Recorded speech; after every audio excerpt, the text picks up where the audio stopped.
రేవంత్ రెడ్డి మాట్లాడితే బూతులు మాట్లాడుతున్నాడు. నువ్వే ఈ రాష్ట్రానికి విద్యాశాఖ మంత్రివి, నువ్వే ఈ రాష్ట్రానికి ముఖ్యమంత్రివి. గా అనాథ పిల్లలు, ఈ అర్బన్ రెసిడెన్షియల్ స్కూల్ అంటే బ్రిడ్జ్ స్కూల్లో ఉండే పిల్లలు అనాథ పిల్లలు, ముఖ్యంగా తల్లి తండ్రి లేని పిల్లలు. ఈ అనాథ పిల్లలకు కాస్మోటిక్ ఛార్జెస్ ఇవ్వడం చేతనైతలేదా?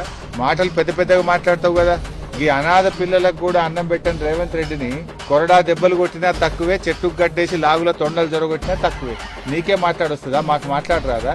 నిన్న కేసీఆర్ గారు వచ్చి మన రాష్ట్రానికి నీళ్లలో అన్యాయం జరుగుతుందని, మహిళలకు మహాలక్ష్మి కింద 2500 ఇస్తా అన్నావు, ఇంకా ఎందుకు ఇవ్వలేదని, బాండ్ పేపర్ మీద రాసిచ్చి అవ్వాతాతలకు డిసెంబర్లోనే 4000 పెన్షన్ ఇస్తా అన్నావు. 2 ఏండ్లయింది. ఆనాడు బీఆర్ఎస్ గెలిచిన మొదటి కేబినెట్ లోనే పింఛన్ 2000 చేస్తా అంటే బరాబర్ ఫస్ట్ కేబినెట్ లో మొదటి నెలలోనే 2000 ఇచ్చినాం. నువ్వు 2 ఏండ్లయింది, 4000 ఎప్పుడు ఇస్తావు అని కేసీఆర్ గారు అన్నారు. నువ్వు మాట్లాడిన బూతులేంది, నువ్వు మాట్లాడిన మాటలేంది? నువ్వేమో విద్యాశాఖ మంత్రి, నేను ఉద్ధరిస్తా, నాకు విద్య మీద ప్రేమ, పేదలంటే ప్రేమ అన్నావు. ఏం ప్రేమ నీది?